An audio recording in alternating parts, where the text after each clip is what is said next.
Kalugra kong kapatid, ang asal pantayanan, ngayon pong Domingo iti ang sanayan tamo, ang mipamugin, Happy Three Kings. Nung suryan tayo po, ang banal na kasulatan, Elahari, digdi na tangking Bethlehem. They were wise men, tao lang pantas, tao lang mga biyasa. Nung pantaya po, ikiratamong gospel reading, ela po at lu, detang hari. Muna-muna, ela at lu, ela hari. Ding mababanggit ay at lu, ilapin ding lamak, ding regalo, at dinawanda, kang Ninyo Jesus, karin king Bethlehem. Nano po yung bawagan ng ikiratamong, niting kapag masusya. Munang-muna, elahari, pantasla, tao lang mga biyasa, and they are called wise men. Gagamitan tayo naman ng wise, kaya kapampangan, in a negative sense. Pati sinabi tamong wise ka, buri ng sabihan, gagamitan mo ikirang kabyasnan, king matsurang paralan, king pamagloko, karen aliwang tao. Wise ka, uling magloko ang tao. Wise ka, biyasa ka, pero gagamitan mo, ing kabyasnan mo, kitang matsurang paralan, lalong-lalo na king pamagloko, king kalupang mong tao. Tanang kakyapusan din wise. Ikayagkatan na po kaya mo rening dinalaw king Gino is to become wise men, taong biyasa. At mga nanatamong asabi nung imet mga tao biyasa yan. In tao biyasa yan, wise men yan, kung balo nang i-connect king kayang kabyasnan king akong Gino. All knowledge comes from God. Manasan ka, tatanam ka, arkitekto ka, nanuya pa man ing profession mo or line of field, dapat ing nanumang kabyasnan mo, itahid na ka at yugne na ka king akong Gino. Kakadwa, biyasa kang tao, when you can connect the Word of God, karin mga palyari kimbiyem.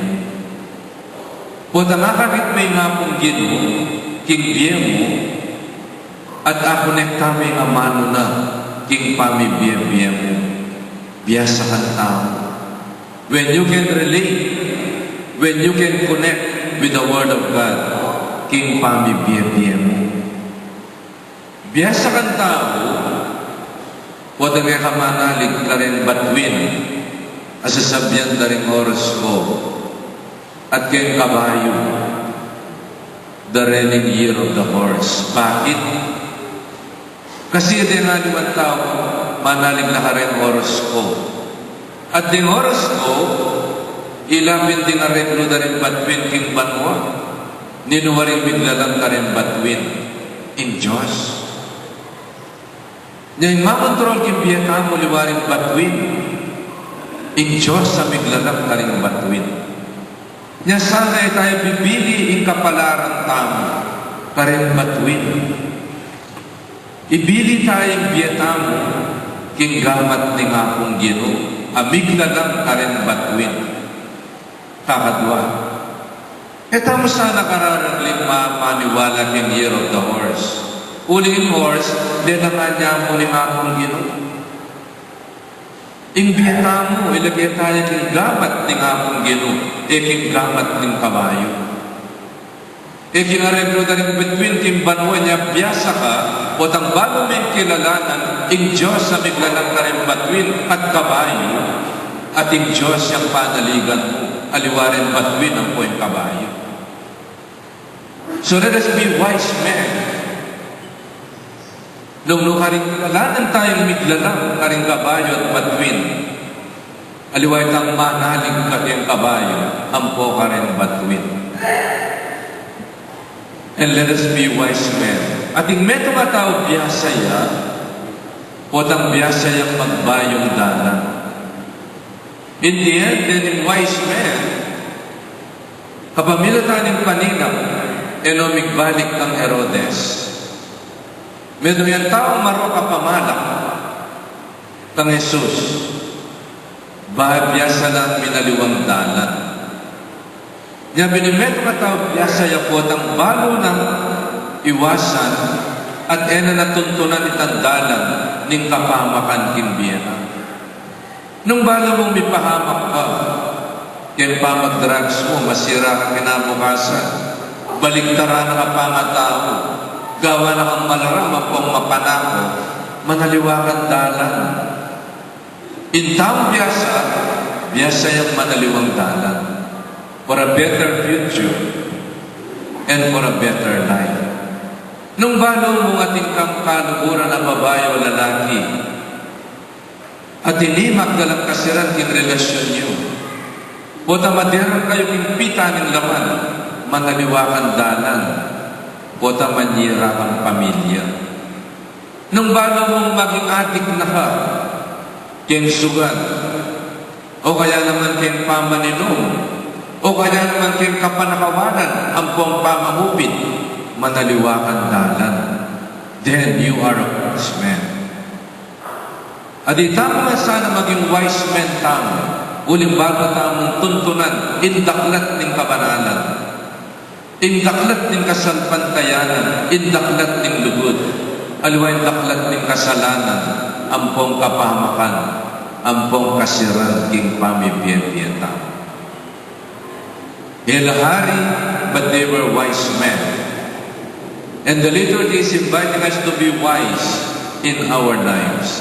Let us connect our lives with the Lord. Let us connect the Word of God in our life.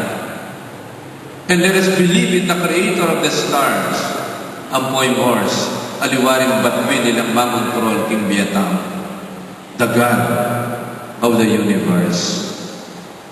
And then, at lula rin regalo. Naning regalo yung binyeda, rening wise men. And they could be as many as the nations in the world.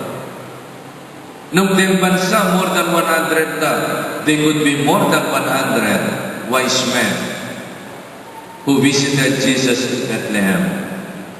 Migdaon lang lamang king bayong bayita pungol. Ing regalo ng ginto, insenso, ampong mira.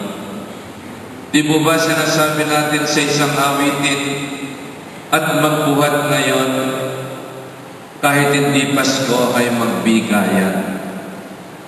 Christmas is a time for gift-giving, buying gifts and exchanging gifts.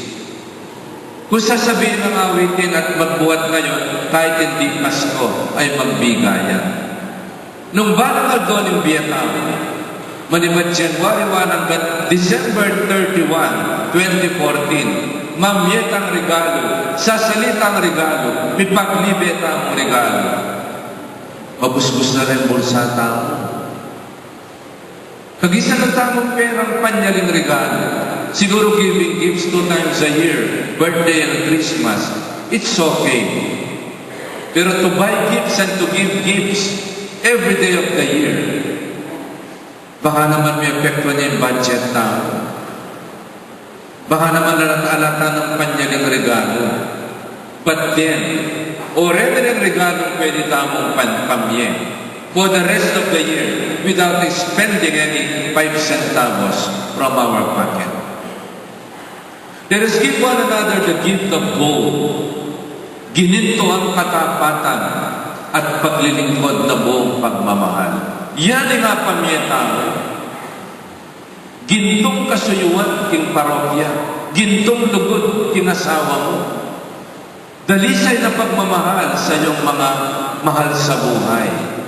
Kasanting na regalo. May salingin palengke o karing magtindang tilapia. Itanggihan golden service. Itanggihan fidelity. Yang regalo mo kinasawa mo. Itanggihan golden service kasi yun kinapong gino. At yung komika mo, knights, lector, commentator of choir. Itanggihan gininto ang pagmamahal. Gininto ang paglilingkod. O ito yung suyo, o ito yung regalo tamo kang Jesus.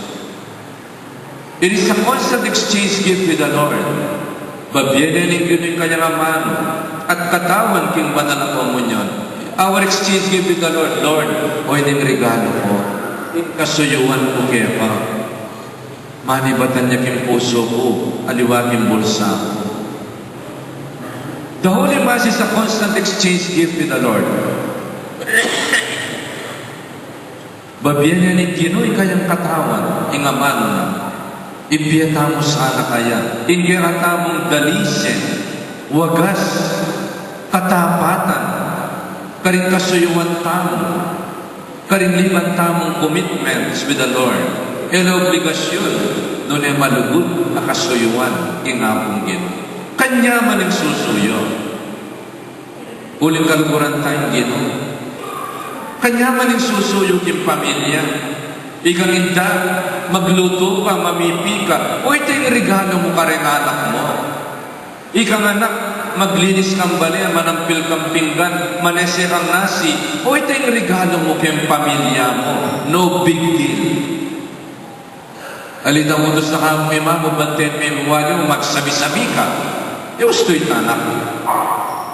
Na naman yung kasuyanta mo yung pamilya, make it go. In the sense it is out of love. No big deal nung meron sa kang pinggan. O ito yung regalo mo kayong pamilya mo. Kanya man yung susuyo. Ako naman yun ko, isapang kay katawan ko Huling man niya man yung susuyo. It's my way of saying to you and to God, thank you. Here is my service, golden service. Pagkikuhanan tamo sanang sumuyong mipnong lugod at maging tapat. Tinanong ang commitment, aliban tamo, uligyay tang regalo tamo, kinghapong gino. God is the symbol of the kingship of the Lord, and kingship is service and servanthood to one another. Itang isenso yung panalangin. And we can offer prayers for one another. Alang patugot every day. Pangadi mo na ng organizations na, pangadi na kayo, kapasalamatan, blessings, kaya duwanan ka rin kumpradya, panalangin ka rin mete, ka rin mag-aral, ka rin mag-birthday, ka rin mag-board exam, ka rin natin problema, alang patugot ang panalangin, insenso. Diyan po ng insenso, ang talaga ng kayong love offering, darawang tamo king Diyos, like an incense, let my prayer to you, O Lord. Mumukyat king banway panalangin tamo. Aplakan tayo kapanamdaman ng Diyos. Kapamilan na rin panalangin tamo. Pang managanay grasya, king metong at metong. Prayer is the strength of man and the weakness of God. Punta ka ng manalangin tamo, makalambot sa puso yung hapong gino. Para sopa nakatamong anak na, amanig ako kaya. Manyaman pa, karamdaman ita. Punta pa ng manalangin tamo yung Diyos, yung kaya lunos at lukod. Malalaso yung puso, bang sopa nakatamo.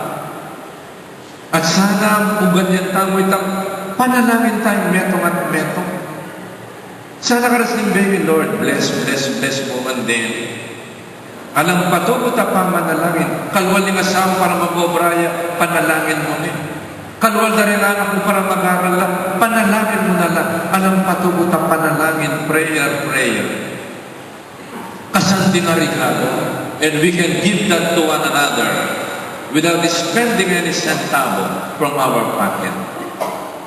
And then itang mira, mabanglumugali.